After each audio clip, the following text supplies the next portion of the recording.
Welcome into the DNVR Broncos pregame show presented by Coors Light. Get Coors Light delivered straight to your door with Instacart by going to CoorsLight.com/DNVR. I feel like today is a perfect day for Coors Light. It's nice and cool outside, and if you want to embrace a chiller mindset, get yourself some Coors. We have it right here at the bar, so you're more than welcome to come through and enjoy some Coors, but it's going to be a great day. I'm your host, Todd Davis. I'm here with my boy, Henry/Hank/ Bet365. Number one customer? Yeah. So we feel like it's going to be a good day, not only because the Broncos are playing, but we're looking at some of these props, and I think we're about to print money. Yep. I can't log into my account, so I'm not ready to print it just yet, but it does feel like a good day to make some bets. I think it could be a good bidet. Very good bidet. Yeah. I like that, man. Yeah. You know what I'm saying? That was slick. But let's talk about these Broncos, man. I think they've had a week to kind of like beat it themselves. They were up at the Greenbrier all week, so didn't have to worry about any distractions up there. There's not much to do. Play a little bit of golf, but for the most part, they were able to come together as a unit. We got to talk about, the biggest issue on the team right now, and that's losing Alex Singleton and how that's going to affect the team. I do feel like the linebackers underneath him, and, it's always next man up, but those are big shoes to fill. And so, how do you feel like they're going to fare on defense losing Alex Singleton first game without him? It sucks. And I think it especially sucks in a week like this where, like, you come off the win, everybody's excited. Alex is like the heart of your defense, and you're ready for, like, team bonding week out in West Virginia, and you find out that you lost him for the season. Like, that's just a total vibes killer. So, I mean, before you even get into the on-field consequences, I think off-field, it just drains all the energy out of the team, and you just hope that they can respond. For on the field, though, of course, I mean, like I said, I think he's the heart of the defense. Yeah. I think that so much of, Vance Joseph found a way to get his best 11 players on the field. Yeah. And we've seen that penny front over and over and over. You get the three big guys in the middle, you get your two edge rushers, and you get Singleton right there behind him. My big question today is, can you still do that with somebody who isn't Alex Singleton? Because that's a tough job. Like, there's a lot of responsibility when you're the one linebacker. But the flip side is, like, if you can't do it with just one guy with no Alex Singleton, you're bringing in two guys who are not probably part of your best 11. That's tough. And like you said, like, off the field, I think he has like a FU attitude to him. Yeah. And it's just natural. It's I get that one a lot.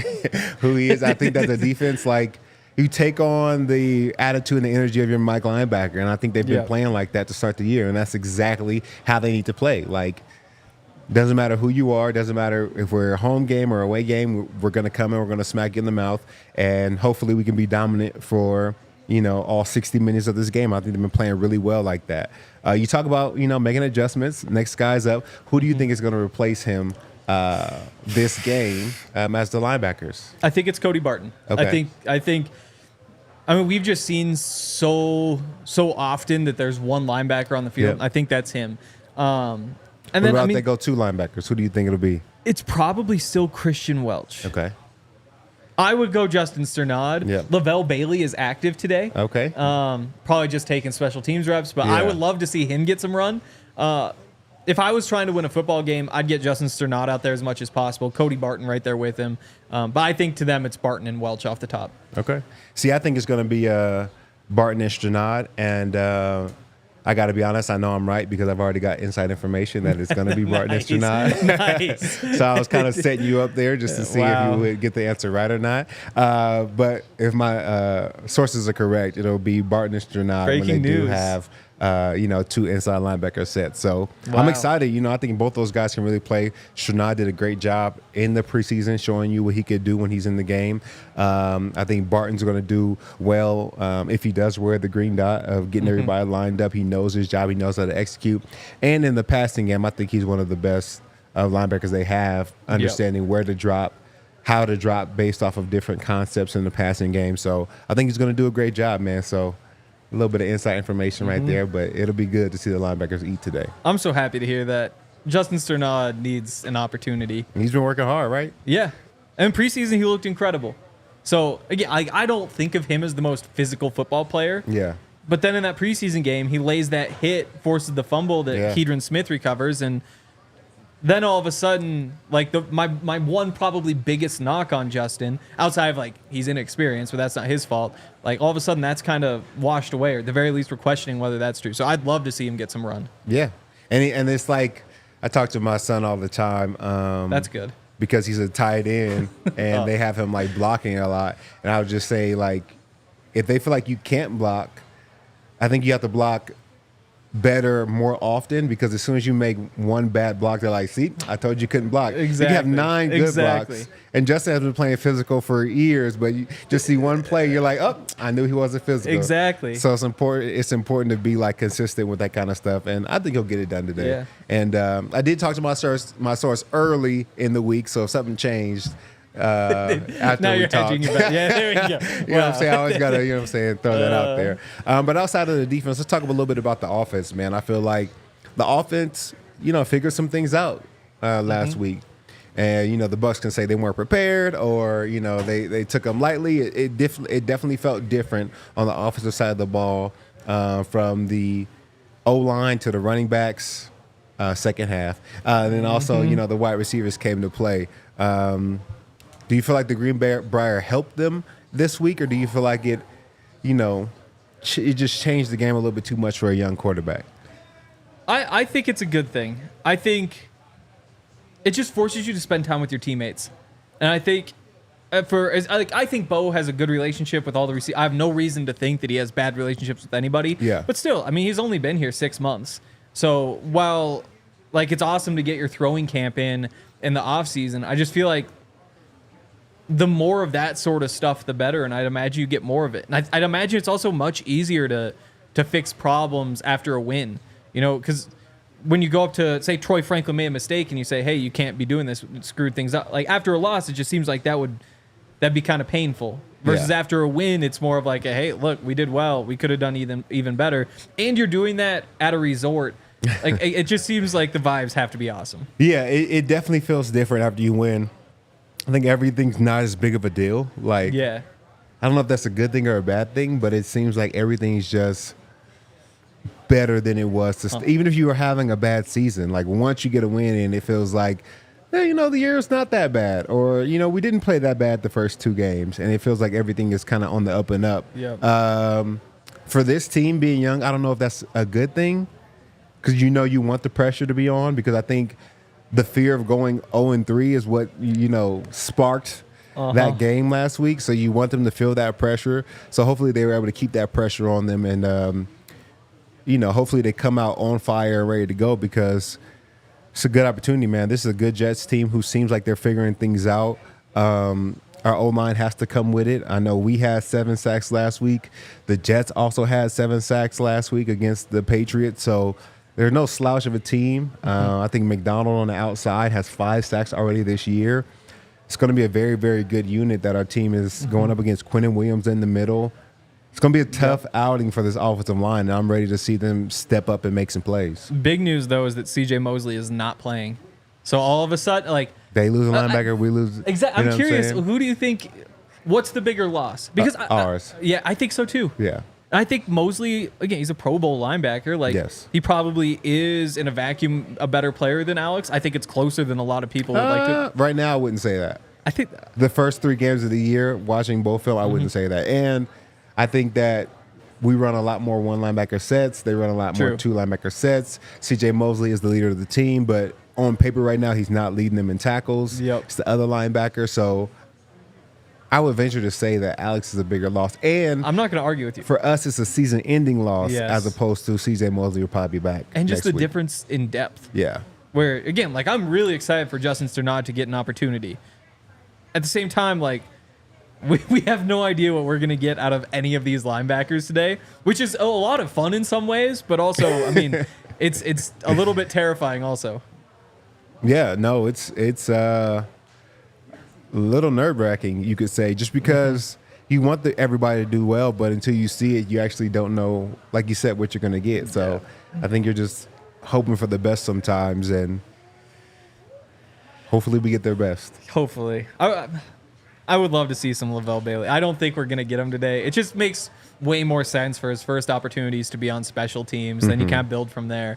But yeah, he was one of the standouts of training camp. Yeah. And he's inching closer to being on the field. You know, it reminds me a lot of Alex Palczewski last year, who was awesome in training camp, and I was really fired up about it.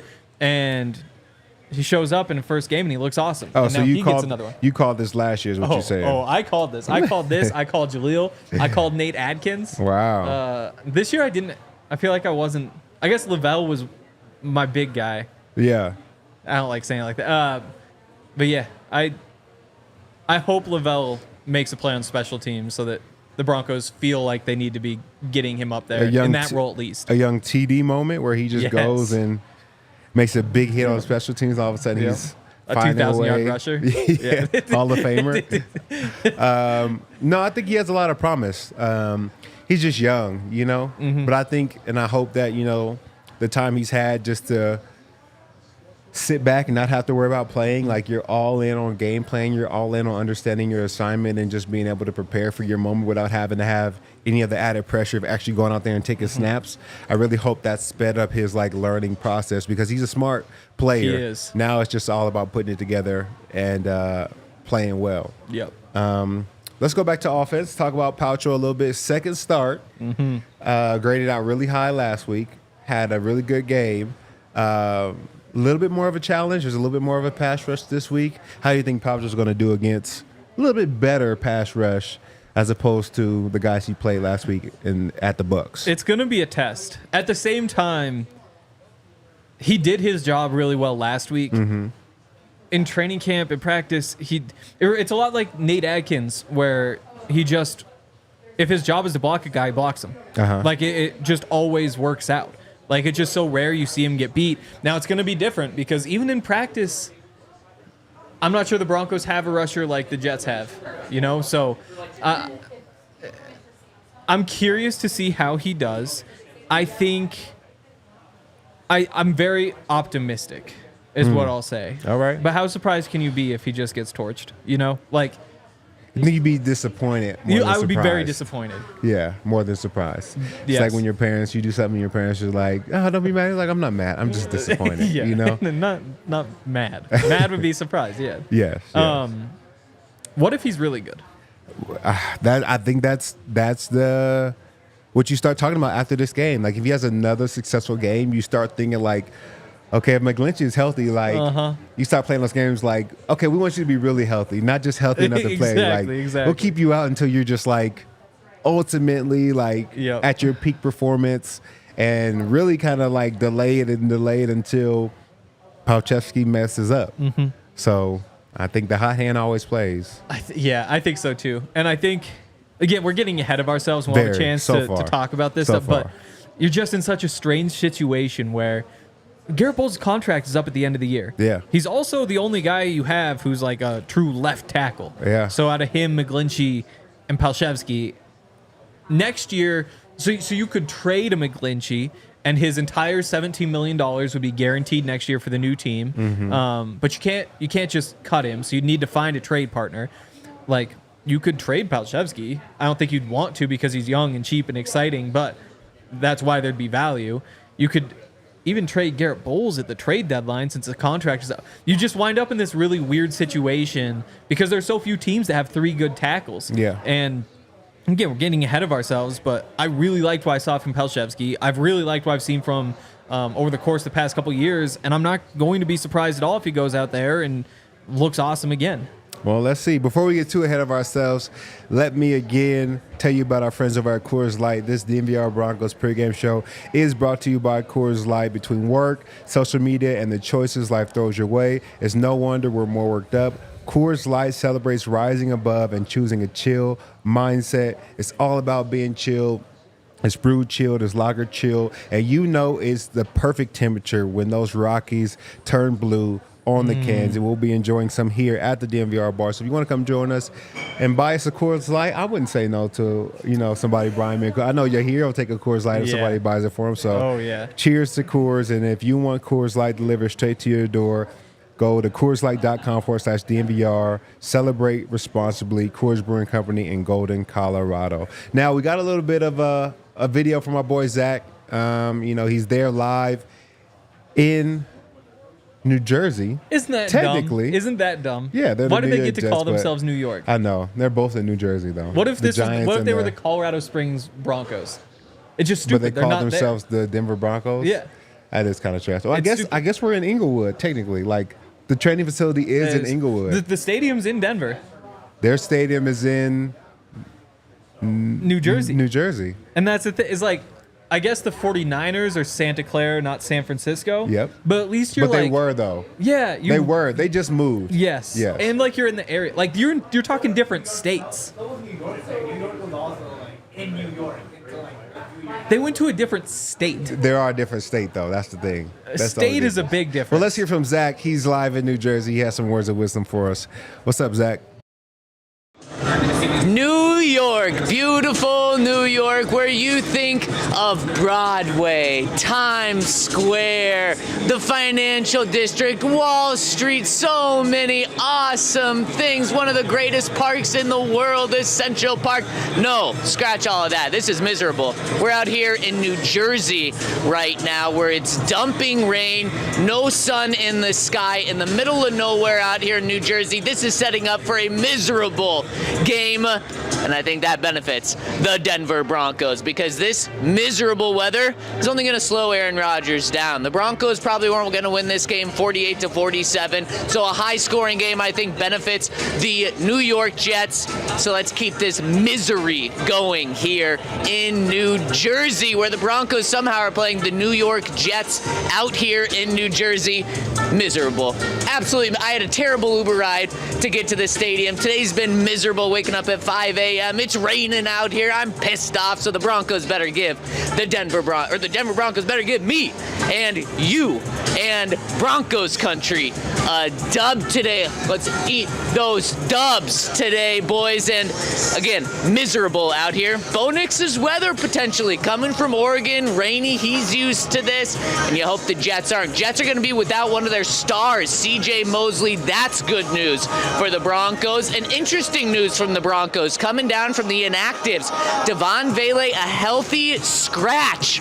Broncos going with Troy Franklin, going to try to dial some special Oregon magic up between him and Bo Nix. We've talked about it so much, how desperate the Broncos need playmaking ability. The Broncos are going to have Marvin Mims. Broncos are going to have Troy Franklin. Let's see if they can be the difference on this miserable, wet, disgusting day and field. If they can go out and get the win and get the big plays for the Broncos, I think that's going to do it for you today.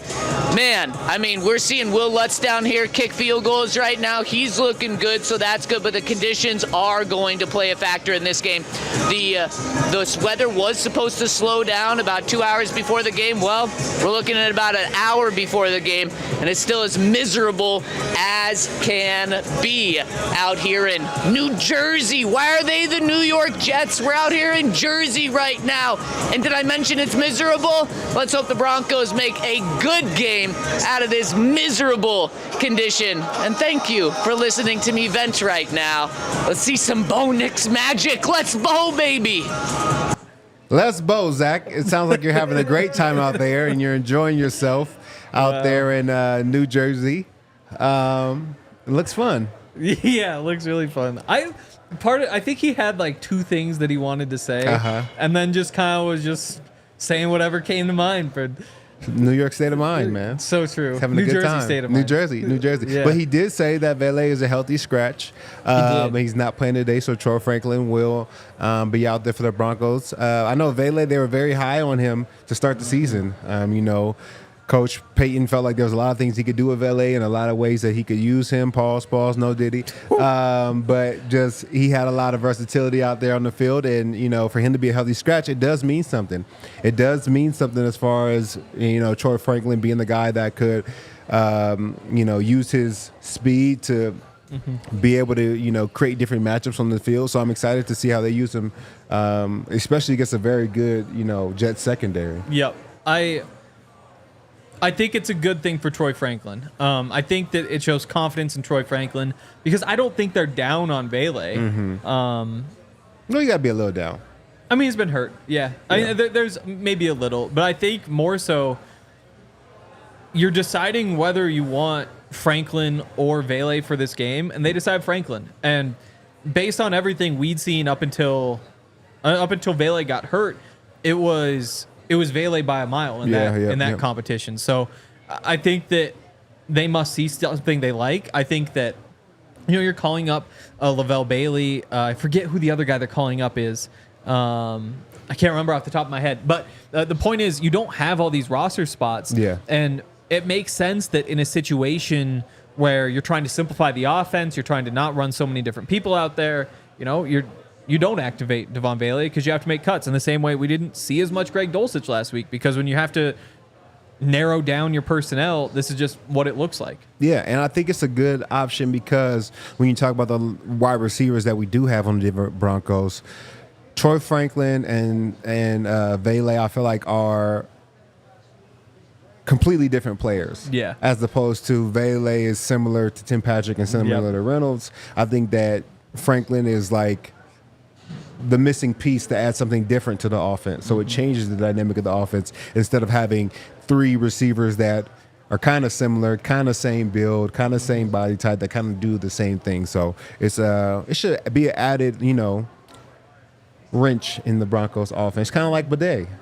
We didn't get to talk about him much today, but Bidet should be a big piece of it. And since we're talking about him now, we might as well get to the Bet365 picks. Our pregame picks are presented by Bet365. Download the Bet365 app and use code DNVR365 when you sign up.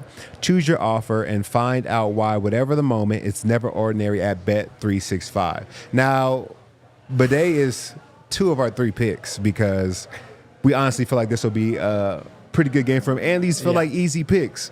I mean, Bidet is 5 rushing attempts is plus 135. Like, attempts. Crazy. Not even like just attempts, like 5 times on him. They did that last week easily, and now I think he's going to get more touches because of how good he's been in the past 2 games. So I think these 5 attempts, and, I talked earlier about printing money. This is how we're going to get it done today. So I agree, and I think the Broncos coaches agree, and I think he's going to be kind of a featured piece today. Do you start him?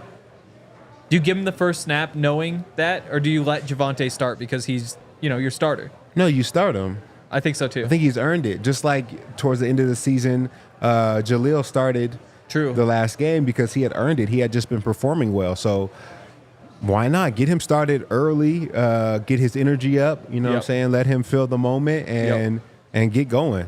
I like it. Yeah. And I love these bets. I put the mortgage on him to have 5 carries. So not that I own a house, but if you were, it would have been your. Exactly. I might own a house after this. All right. The next one we have, I believe, is Bo Nix. Yep. Plus is 200 yards. Yep. It's plus 250. Whoa. Plus 120. Sorry, skipped one. Plus 120 for Bo Nix having 200 yards or more. He's done it in the past 2 games. I think it's not easy to do, but I think that is something that definitely that he can get done, and he's finding his rhythm, and he's getting better every single game. So I don't think that 200 yards will be hard for him to do and get for this game. Yeah, I agree. Sauce scares me a little. Yeah, I mean, there's 3 other receivers though. That's true. So that's true. You can only take one and away. A tight end, and I mean, it's not like the Broncos are super dependent on one receiver. Yes. It'd be one thing if you're the Raiders and it's like, oh well, Devontae Adams. Actually, he's not playing today, but the corners take him out of the game. All of a sudden, you have questions. Yeah. Like if you lock up Cord or you lock up Josh Reynolds or you lock up anybody, like the difference between their best receiver and their 4th best maybe isn't that huge. I agree, and the way Bo Nix plays right now, he's spreading the ball around to all his receivers, so shouldn't be worried about one guy on Sauce. And even then, like, you can't just let Sauce sit over there and have no work the entire day. You gotta try him with Court. Yep. Some deep shots, some high balls that Court can go get. We can't make it be an easy day for Sauce. I don't care who you are. Especially because he's so grabby. Yeah. Like get a flag or 2. Exactly. See if you can draw a penalty. Yep. Yeah. Why not? Last one is back to Tyler Bidet. 25 yards rushing is plus 215. I think 50 yards rushing was plus 1,100, or was that 1,700? 10 rushes. It was between 10 rushes and 50 rushing yards. Yes. One was 11, one was 17. Either way, I mean, I took both. Oh my gosh, it's such an opportunity here. I don't know if the league watched the last game and saw what Bidet was able to do, or understand like the state of the Broncos' running offense is Bo Nix and Tyler Bidet right now. But we'll see what happens, man. I'm excited to see how much money is made. If I can log into my account, I'll have a live update for you guys after the show, after the game. And we got a super chat coming in. Let's hit our super chat real quick. Oh, dang. This is so hard to see. This is from Rickert Bar. Oh, yeah. It's 6 pounds. So he's in Europe. Wow. Here's to the offense flying. First time for my girl watching, so they better show up and out. Also, greetings from across the pond. Yep. Shout out, man, to across the pond. I love Europe. I've been a couple times, and for your sake, and I know when you're trying to make your girl a reliever and help her understand why you love the Broncos, it is important for them to show out and play well, because you don't want them to play bad and then she's looking at you like you don't have good judgment or you can't pick a good team, like, you know what I'm saying? So for your sake, fingers crossed, we want the Broncos to do good and play well today. Yep. Oh, that's right. The DNVR boost. 200 passing yards for Bo Nix, which we talked about. Yes. Josh Reynolds, 25 receiving yards. Manageable for sure. And for Bo Nix to throw his first touchdown. Do you have the odds for that, you hear? I'm looking. Oh, there we go. Plus 320 boosted, plus 350. I like it. There we go. Bo Nix first passing touchdown today. It has to happen sometime, It has right? to happen, yeah. So He's let's not just gonna keep retire betting on it touchdownless. until it happens. Yeah. So let's pick up that bet and let's get it rocking. The Broncos game kicks off in about 8 minutes. Yep. We'll let you guys go because I got to log into my account. I got to make some money. If I'm giving you guys these bets, I want to make some money too. So we'll see you guys after the show. Yep. Come check us out. We'll have some guests on. You don't want to miss it. And it's going to be a great show. Peace out for me and Hank. You know my name. Hank the Snake. The Hank Tank. the Snake. All right, guys. We'll see you. We all silly like the mayor.